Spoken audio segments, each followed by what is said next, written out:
Solo tenemos un micrófono. El micrófono es importante para la traducción simultánea y para la grabación. Entonces, vamos a tener que pasárnoslo uno a otro. Y ya, vamos a empezar en este momento. Okay, we're a little bit late. First of all, great welcome. It's a pleasure and an honor to have you here. And a very short reminder about what this session is about. I am aware that we spoke this with Elizabeth. Some of you are not conversant with the Colombian case. So this is a refresher about the Colombian case with some of the basic, but I think it will also be useful for all of us, because returning to the basic timelines, etc., it can be illustrating for everybody. So we will start with Professor Eric Claire, who is a French researcher, Franco-Colombian researcher who has been here for a long time, and he will speak about the general context that would be institutions plus the trajectory of the Colombian conflict.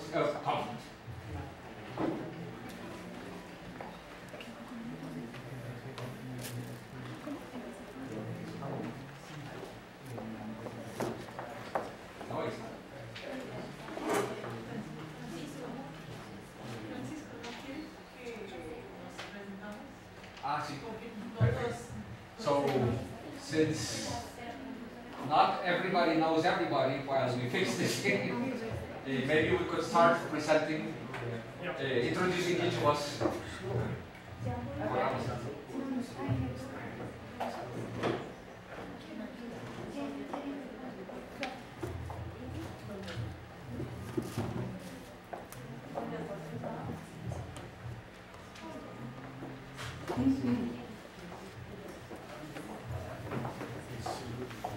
Hello, I'm Liza Starr. I'm Libby Wood's research assistant and soon to be working closely on the observatorium. Hi, I'm Henrik Wiig from the Worship Institute of Regional Research in the National Department there.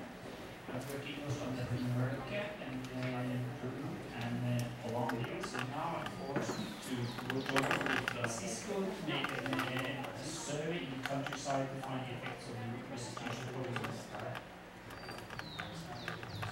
Rocío Ordóñez, docente de la Universidad Nacional, pensionada, coordinadora del proyecto de investigación Tierras, Organización Social y Territorio del Centro Nacional de Memoria e Historia. Buenos días, Sonia Uribe, investigadora del Observatorio de la Institución de Derechos Humanos. Buenos días, Lucía Pilar Peña. Yo soy abogada y profesora de la Universidad de Rosario, directora del proyecto de jurisprudencia para el Observatorio de Restitución y Regulación de la Propiedad Agraria. Buenos días, mi nombre es Jennifer Vargas Reina, investigadora del Instituto de Estudios Políticos y Relaciones Internacionales IEPI de la Universidad Nacional. Mi nombre es Fernando Sáenz, soy investigador del CENEP, el Centro de Investigación y Educación Popular, la compañía de Jesús. Estoy viviendo el Centro de Ciencias Institucionales, que es sobre una respecto a la.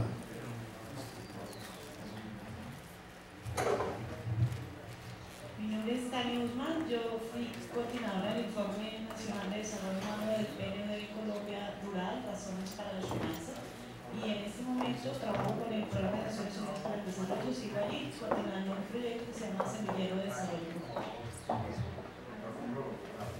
Buenos días, mi nombre es Paola García, soy profesora asistente de la Universidad del Norte en Barranquilla, soy parte del equipo investigador del observatorio. Francisco Gutiérrez, trabajo en el IEPRI e investigador del observatorio. Buenos días, Eric Claire, soy profesor de la Universidad de Rosario y me dedico a temas de conflicto armado, en particular en el caso de Colombia. Yo soy Albert Berry, de la Universidad de Toronto y me ha interesado el afrocolombiano durante mucho tiempo. Buenos días, yo soy Lina Céspedes, soy abogada de la Universidad de Rosario, soy investigadora asociada del observatorio. Soy Elizabeth Wood, profesora de la Universidad de Yale. I'm Christopher Kramer from SOAS, which is part of the University of London. I'm Colin Woodman. I'm an economist, professor at the University of Oxford. My name is Sam Bowles. I'm at the Santa Fe Institute at the University of Massachusetts. So, without further ado, we can start. So, Eric, it's all yours.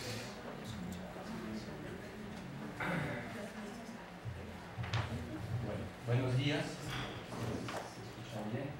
Ante todo, quiero agradecer la invitación a los profesores Rocío Peña y Francisco Gutiérrez, darme la oportunidad de compartir con ustedes en algunos minutos algunas reflexiones acerca del conflicto armado en Colombia, partiendo de un análisis muy general sobre la evolución del conflicto desde la década de 1960.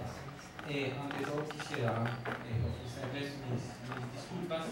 Tengo una presentación en PowerPoint en inglés, pero hay un problema de compatibilidad con el computador, de tal manera que si quieren esta tarde les ha de llegar esta presentación en inglés en PowerPoint. Acá me voy a limitar a proyectar algunas diapositivas, en particular algunos mapas que permiten visualizar la evolución del conflicto armado a lo largo de las últimas décadas.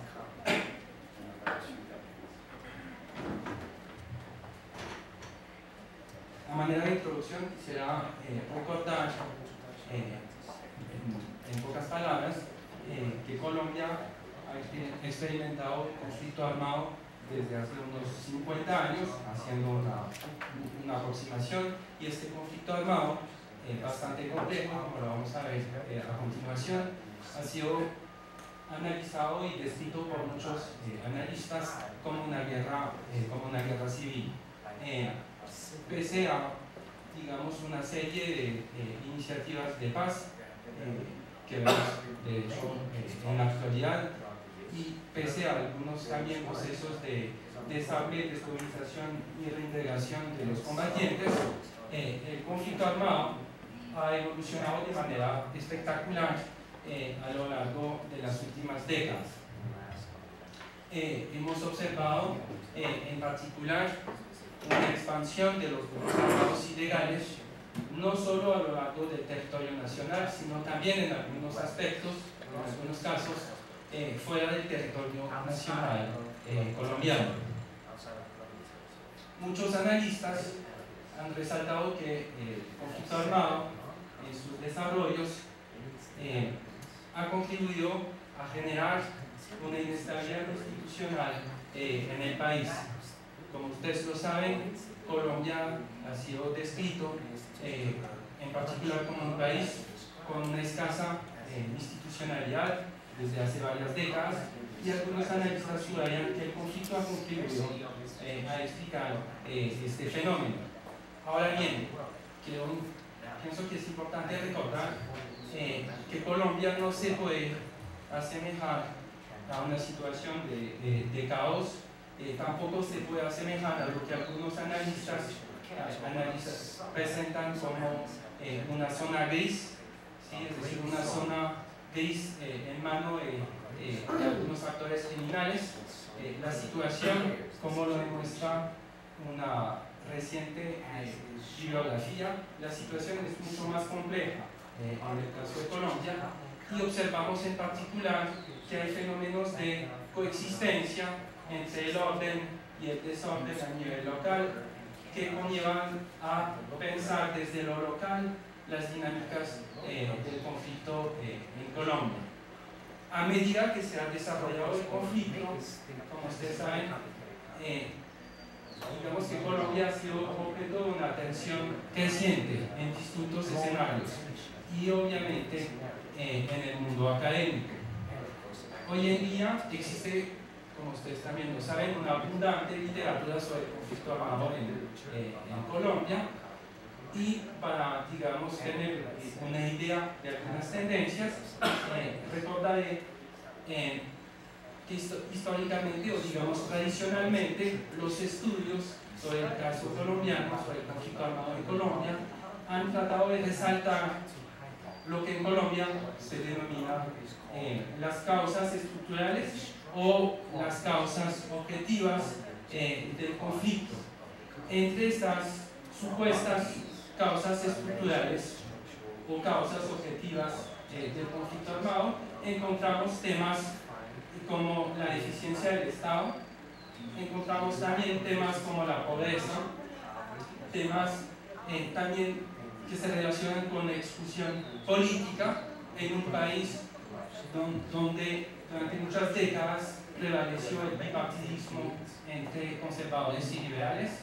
Y obviamente también encontramos temas que se relacionan con la tenencia de la tierra y la falta, sobre todo la falta de reforma agraria en el país.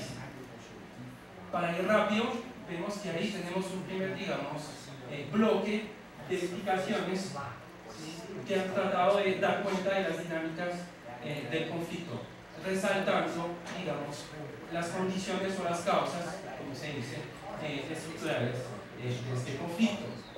Pero una bibliografía mucho más reciente se ha alejado un poco de estos estudios iniciales, a veces criticando estos enfoques iniciales, y vemos que esta bibliografía reciente ha tratado de incluir otras dimensiones para explicar la complejidad del conflicto. Y observamos en particular que hay una tendencia a resaltar las dinámicas económicas del conflicto, o si prefieren las dimensiones económicas del conflicto. Esta bibliografía reciente hace resonancia a una abundante literatura que hay a nivel mundial sobre otros conflictos donde se resaltan las dimensiones económicas de los conflictos. Es lo que algunos analistas han llamado, digamos, el economic term, y una vez más resaltando estos aspectos económicos. Un poco más rápido.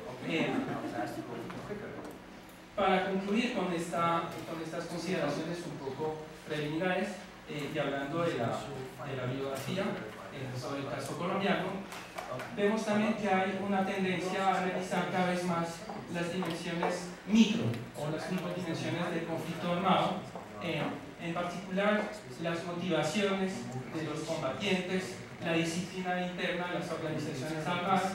Y creo que ahí tenemos algunos estudios muy recientes, aunque son muy pocos, que nos dan, digamos, algunas indicaciones para seguir trabajando en esta dirección para entender el conflicto. El conflicto, a partir de digamos, esta literatura, puede ser entendido, el conflicto como un proceso interactivo entre distintos elementos que tenemos acá, es decir, condiciones estructurales, algunas condiciones mucho más coyunturales, que interactúan obviamente con los actores ilegales, lo que podemos llamar los agentes, que a su vez interactúan con un entorno mucho más amplio a nivel nacional e internacional.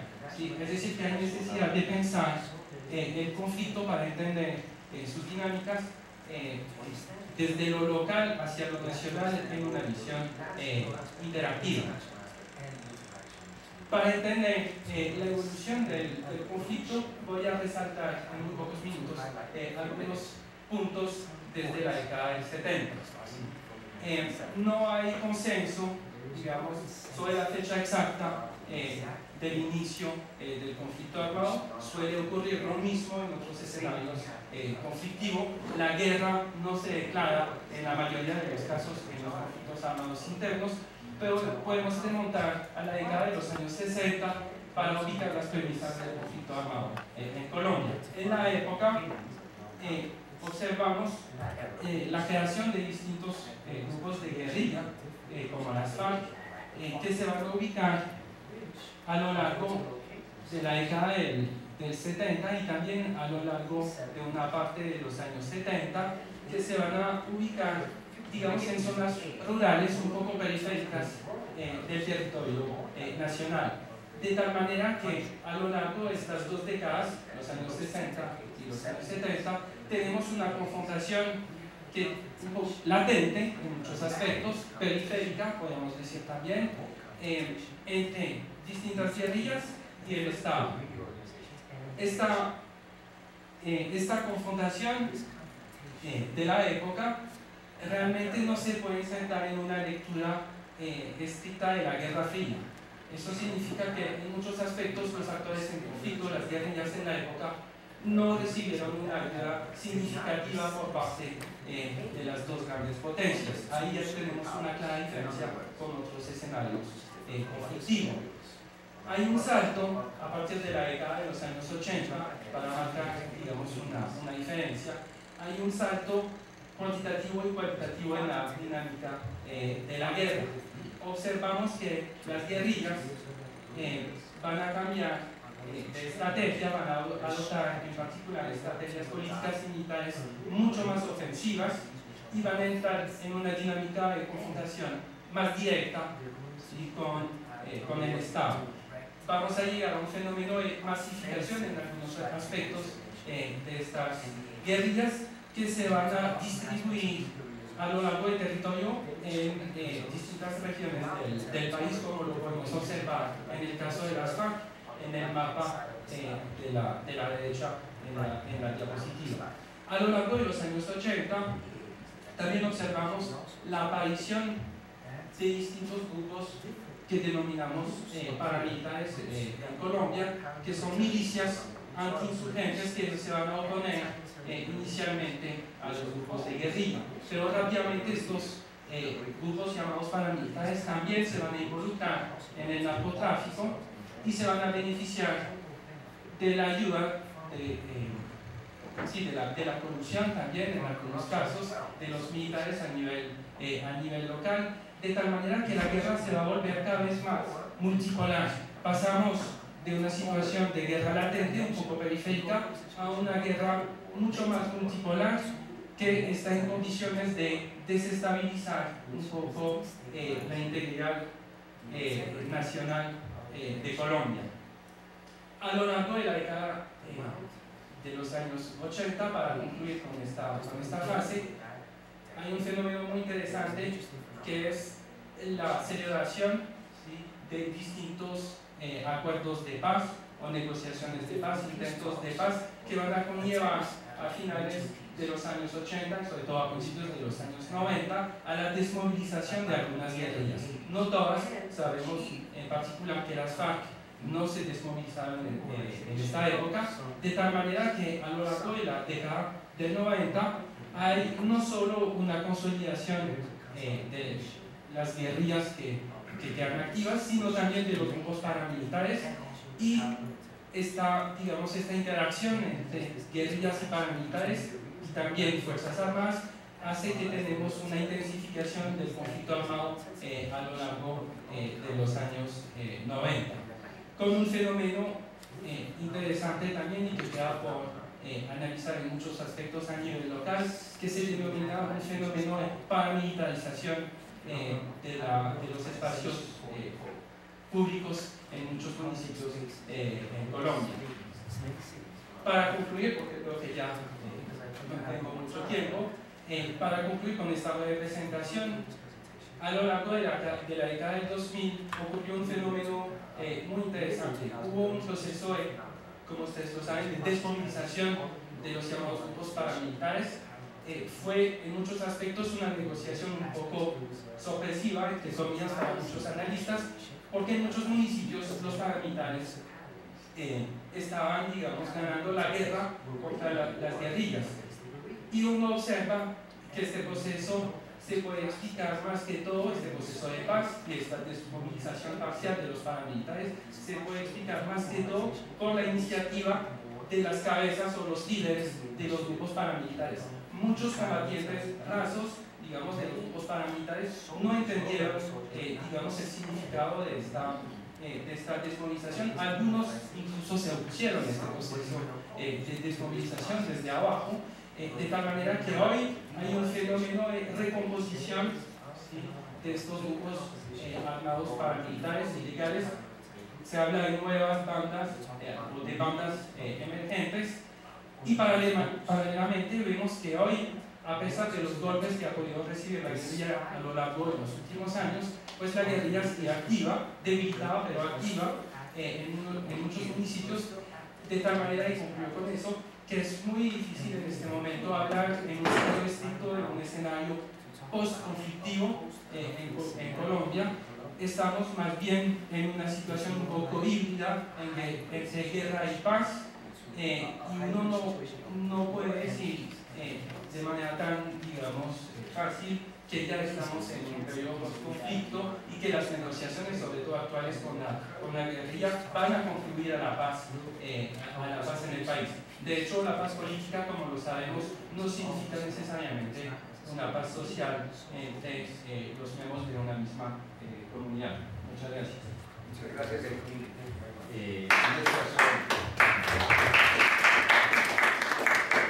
Un esfuerzo heroico por meter este caso complejo Tania en 20 minutos. Un esfuerzo cartesiano.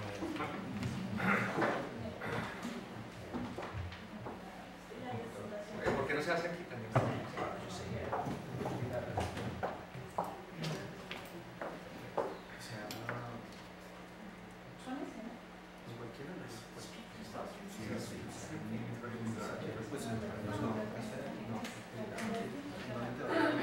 Francisco, wouldn't it be better to have a speaker next to the slides? Because I don't know if I should look at you or at the slides. So the speaker there? We'd have to have a place. I can. Next speaker. Yeah, no, not now. But no? Okay. In the future. No. We all prefer to. We are theoretical backbenchers. No.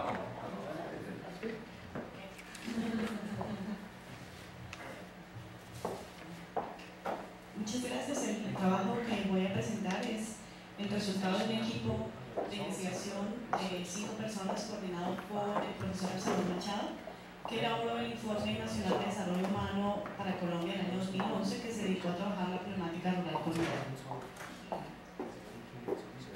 Básicamente lo que se hizo en el informe, este es un resumen apretadísimo de un informe de 340 páginas, entonces ustedes van a disculpar lo apretado y los mensajes gruesísimos que voy a tratar de lanzar en los 20 minutos que tengo para hacer la presentación.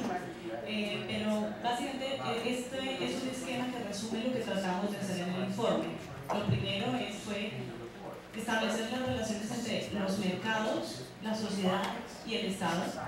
A partir de 2 conceptos es la definición de qué es la ruralidad en el mundo de hoy desde una perspectiva del territorio, para analizar el modelo de desarrollo rural implementado en Colombia durante los últimos 40 años, con las hipótesis iniciales de que el resultado de todo esto había sido la conservación de la estructura agraria y una serie de conflictos diversos que no habían encontrado ningún camino de solución en Colombia.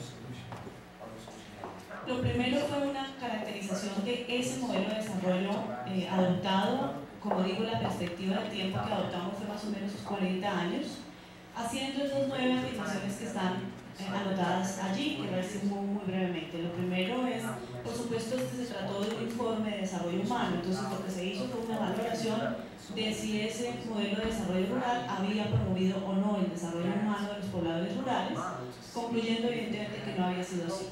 Lo segundo es que el modelo era inequitativo y no favorecía la convergencia, que era un modelo que invisibilizaba las diferencias de género y había sido discriminatorio con las mujeres, que era excluyente fundamentalmente en términos étnicos, frente a los grupos étnicos, que no promovía la sostenibilidad ambiental, que era concentrador de la propiedad rural, que creaba de esa manera condiciones para el surgimiento de conflictos, que no había contribuido al desarrollo de la democracia y a la expresión de la voz de los pobladores rurales en el sistema político, y que no había afianzado la institucionalidad rural.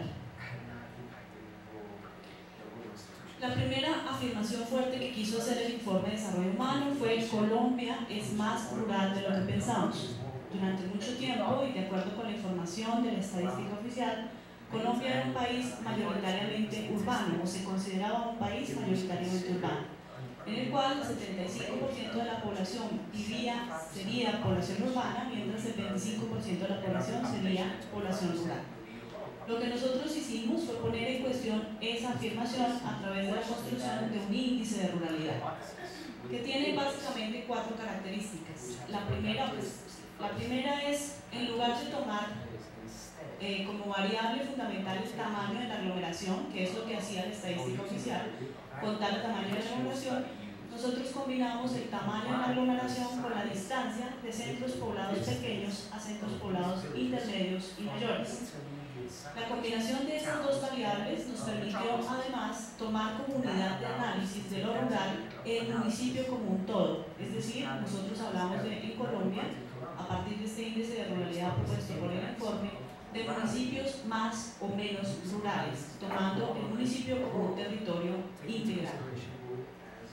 Lo tercero es que se consideraba a lo rural como una característica que iba más allá, digamos, de lo puramente sectorial, como una integralidad, y así construido el índice nos dio como resultado el cuadro que vemos en la parte inferior de la diapositiva, que reflejaría básicamente lo siguiente, en resumen, que no el 25, sino el 30 y cerca del 32% de la población colombiana sería o viviría bajo condiciones propias de la vida rural o de sociedades rurales, que el 75% de los municipios colombianos serían municipios predominantemente rurales, y esos municipios ocupan el 94% del área geográfica del país.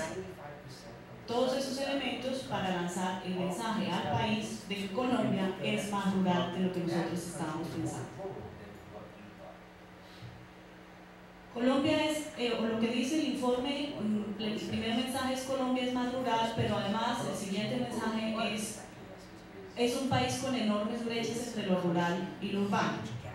Esas brechas las medimos de varias maneras. Aquí voy a presentar básicamente 2 datos. El primero es, por supuesto, medido por el Índice de Desarrollo Humano en Colombia. Lo que ustedes ven en la gráfica es la evolución del Índice de Desarrollo Humano a lo largo de 10 años, entre el 2000 y el 2009, que muestra la evolución de un ascenso del Índice de Desarrollo Humano, que no es un tema, digamos, extraño. En el informe mundial del año 2010, casi todos los países del mundo mostraron una evolución similar, es decir, el Índice de Desarrollo Humano aumentó a lo largo de los últimos 20 años en el caso mundial, con excepción de 3 países africanos. Entonces, en eso Colombia, digamos, no es distinta de lo que ocurre en la evolución del índice de desarrollo humano en otros países. Lo que sí es interesante es mirar las diferencias regionales, las brechas regionales. Mientras en el caso del índice de desarrollo humano para Bogotá, la capital de la República, y Santander, un municipio al nororiente del país, es alto, 0,87 o 0,90 respectivamente, tenemos departamentos en el país que tienen índices de desarrollo humano sumamente bajos. En este caso, La Guajira, al norte del país, un departamento fundamentalmente poblado por población indígena, y el Chocó, al occidente del país, no al occidente del país, un departamento poblado fundamentalmente por población afrocolombiana o negra. Entonces, las brechas regionales y de alguna manera reflejadas, las brechas étnicas, son enormes en el país. Lo otro que hicimos fue corregir lo que se llama corregir el índice de desarrollo humano, castigarlo por 2 variables, la concentración de la tierra y la violencia. Y al hacer ese ejercicio, que no voy a explicar detalladamente, pero que si hay la oportunidad de hacerlo, lo hacemos. Al hacer ese ejercicio, lo que nosotros vimos es que el índice de desarrollo humano en Colombia en esos 10 años pierde entre 5 y 7 puntos. En la vida de los colombianos se ha visto afectada por la violencia y la concentración de la propiedad de la tierra, el índice de desarrollo humano a lo largo de esos 10 años. La otra característica para mostrar las grandes brechas tiene que ver con la brecha de pobreza. La información que ustedes ven en la tabla es el porcentaje de personas que viven bajo la línea de pobreza en Colombia y su evolución entre el año 2002 y 2010. Recuerdo que el informe se publicó en 2011, entonces por eso no agregué, digamos, los datos posteriores, pero por lo menos en lo que aparece el informe y en la tabla, se muestran varias cosas, digamos, interesantes. Una es, en general, la pobreza en Colombia ha mostrado una tendencia hacia su descenso. Ustedes ven que en el 2012 el 53% de la población estaba por debajo de la línea de pobreza, mientras que para el año 2010 estaba el 37,2%. Sobre eso hay muchas discusiones de los economistas nacionales tratando de explicar el fenómeno, que tampoco voy a hablar sobre el tema, pero podría ser objeto de discusión más adelante. No, pero lo discutimos. Mirando con cuidado la forma de medición y esto que es de la MESEP, que es una medición de conjunto, lo miramos, pero después pero el segundo mensaje grande de este cuadro es el tema de la brecha. Entonces la brecha entre lo rural y lo urbano, la parte de arriba es el porcentaje de pobreza en las 13 áreas metropolitanas más importantes del país. La segunda fila es la pobreza urbana, la pobreza rural. Ustedes ven cómo la brecha entre una y otra se ha ampliado a lo largo de ese periodo. Si en el 2002 era de 29 puntos, ya para el año 2009 estaba en 33,7 puntos la brecha de pobreza. Es decir, en lugar de disminuirse la distancia entre pobres urbanos y pobres rurales, esa distancia cada vez se hace más amplia. Este es un resumen apretadísimo de la situación de los pobladores rurales. Básicamente nosotros miramos con algún cuidado la situación de los campesinos, el campesinado rural en general, las mujeres rurales, los grupos indígenas y los afrocolombianos, o la población negra del país. Ahí hay unas características muy gruesas, voy a mencionar lo más significativo en razón del tiempo. Con respecto al campesinado, no es posible en Colombia saber con exactitud, vía el Censo Nacional de Población, cuántos campesinos existen. Eso no es posible y plantea una enorme dificultad para el análisis y para el diseño de la política pública. A través de mecanismos indirectos se puede establecer, más o menos calcular que el 15,5% de la población colombiana estaría constituida por campesinos, o serían campesinos. Otra característica gruesa muy importante es que los campesinos en Colombia producen más de la mitad de los alimentos que se consumen en el país, es decir, tienen un papel fundamental en términos de la provisión de alimentos a nivel nacional. Lo tercero, una identificación de la falta de reconocimiento político y social del campesinado, por lo menos hasta el año 2011. En los años más recientes, pues la cosa podría ser un poco distinta. Lo siguiente, los campesinos han sido las principales víctimas del conflicto armado. Y finalmente, en términos de sus organizaciones, estas han sido severamente diezmadas y están o han estado muy fuertemente fragmentadas. No hay, digamos, un bloque de unidad. Ahora, en las últimas manifestaciones de paros agrarios que ha habido en el país, eso, digamos, muestra algunas características o algunos matices, pero en general las organizaciones campesinas han estado fragmentadas. Con respecto a las mujeres rurales, son la mitad de esa población rural, cerca del 49%. Yo miro a Henry porque se les interesa el tema.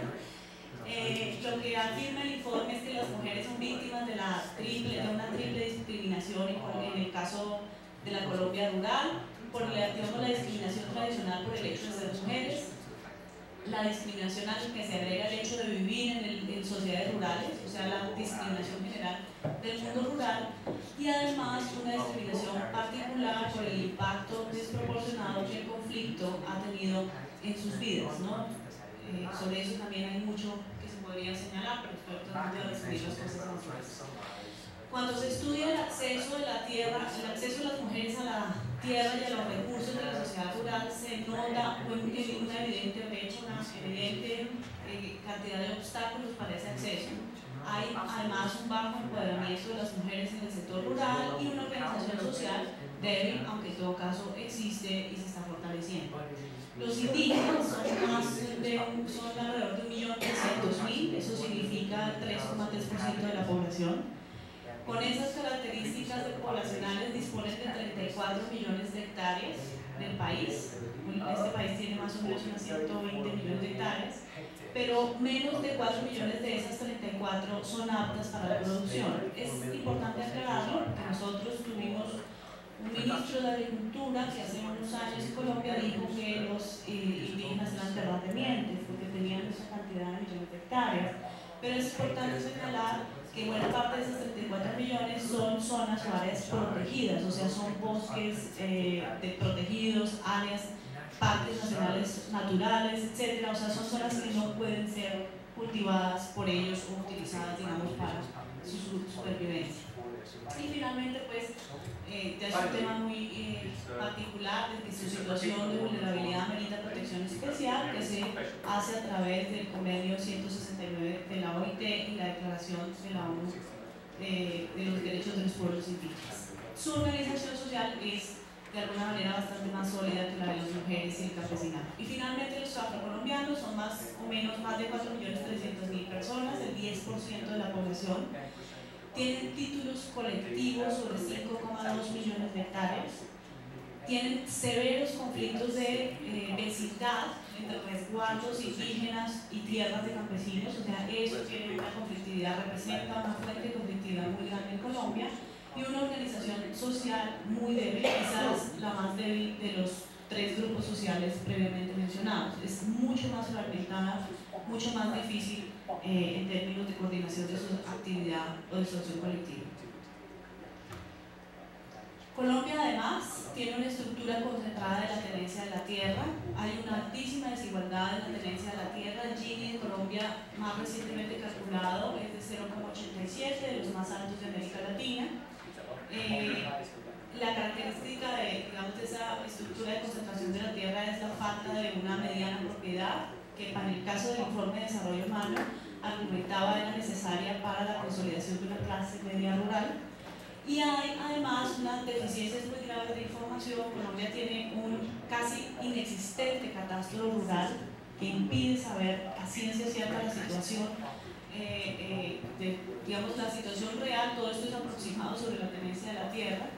No hay un censo agropecuario en Colombia, no se hace desde hace 41 años. O sea, es todo lo que se diga sobre la situación productiva, las características de las unidades productivas en Colombia es una suposición, ¿no?, con algunos elementos básicos para tratar de determinar la situación, pero no tenemos bases de información sólidas como lo sería un censo, y hay una altísima informalidad de los derechos de propiedad. Este gráfico muestra esa estructura bimodal de tenencia de la tierra, es preparada para el año 2010 y muestra en la segunda fila las características del microfundio, es decir, el microfundio en Colombia ocuparía un área de 10,59% del área, y esa área estaría en manos del 78% de los propietarios o poseedores. Y en el otro extremo, la gran propiedad ocuparía el 52,2% del área y estaría en manos del 1,15% de los propietarios o poseedores. Estos son aproximaciones, no son cifras, digamos, cerradas. El informe de desarrollo humano de Absalón, el director académico, el profesor Absalón Machado, ha seguido trabajando con más detalle estas cifras que mostrarían un poco menos de concentración, pero en todo caso sigue habiendo una, digamos, caracterización de concentración de la propiedad de la tierra en Colombia. Esta es la discusión. El padre Fernando Mestalla, sabemos que hay esa discusión también sobre el tema. No, hay concentración, pero más diferenciada de lo que se ha dicho. Este es un mapa de Colombia en donde se muestra el Gini de concentración de tierra, o Gini de propietarios que llamamos aquí, por municipio del país. Allí en donde ustedes ven las zonas más oscuras, los Ginis de esos municipios son superiores a 0,8, o sea, Ginis de concentración de la propiedad de la tierra realmente muy altos.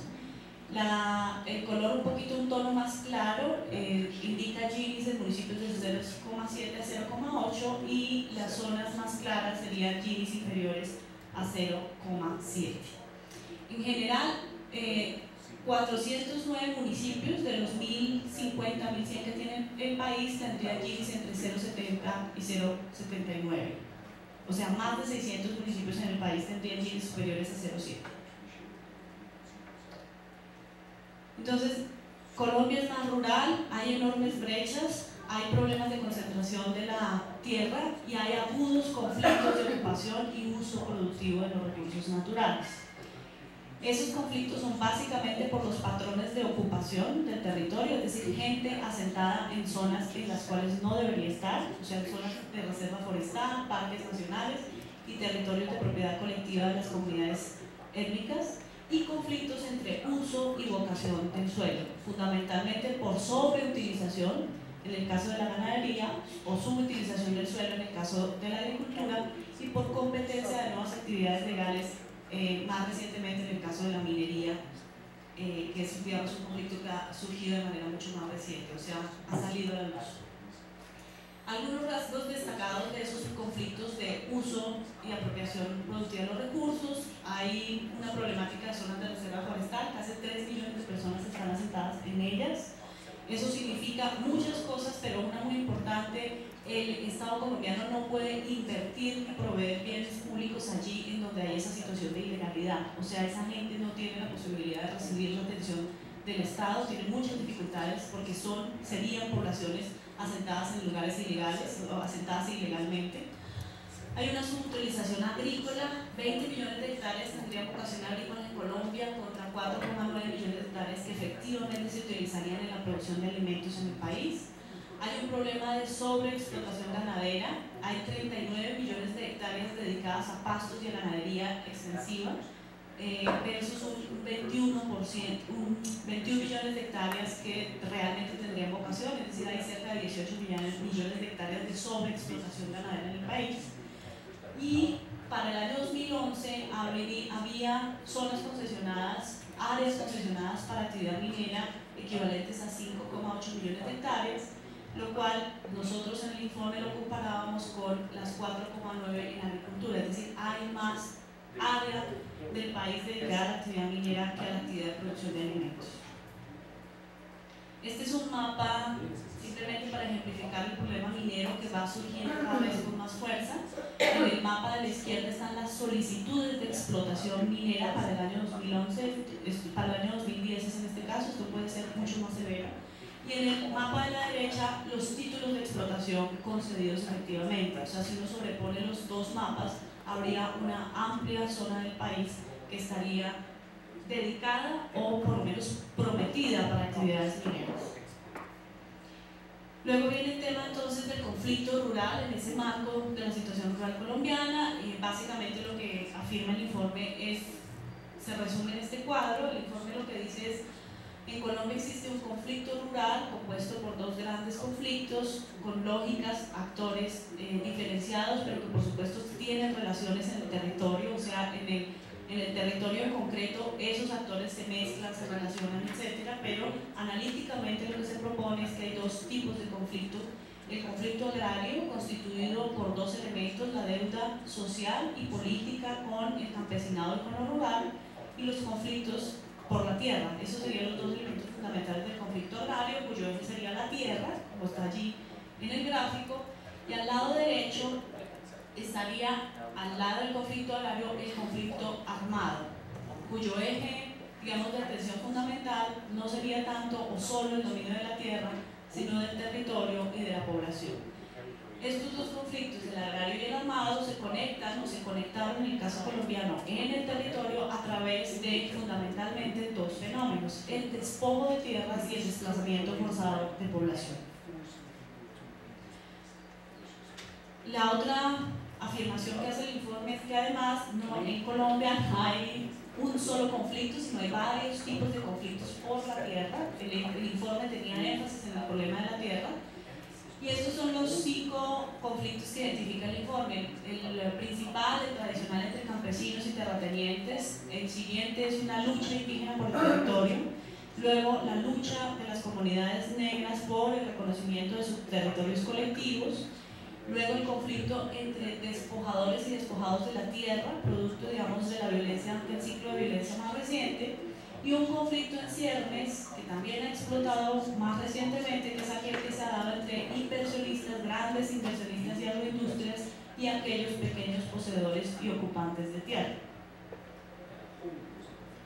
Eso ha tenido consecuencias dramáticas, bastante conocidas: más de 6 millones de hectáreas abandonadas o despojadas, 3,6 millones de desplazados, y ese desplazamiento ha afectado fundamentalmente a jóvenes. O sea, cuando uno piensa en el futuro de la sociedad rural y piensa que el 65% de los desplazados fueron jóvenes menores de 25 años, tiene una enorme preocupación sobre cómo construir el futuro de esa sociedad rural. Más de la mitad fueron de los hogares desplazados tienen jefatura femenina, y los grupos étnicos también fueron severamente afectados por el desplazamiento y el despojo de tierras. El balance es todos esos elementos que mencioné anteriormente. Lo que dice el informe: produce una sociedad rural en crisis permanente, que ha producido la conservación de un orden social rural inequitativo, excluyente y con poca democracia. Ese es el balance del tema. Muchas gracias. So now we have a short coffee break, 10 minutes to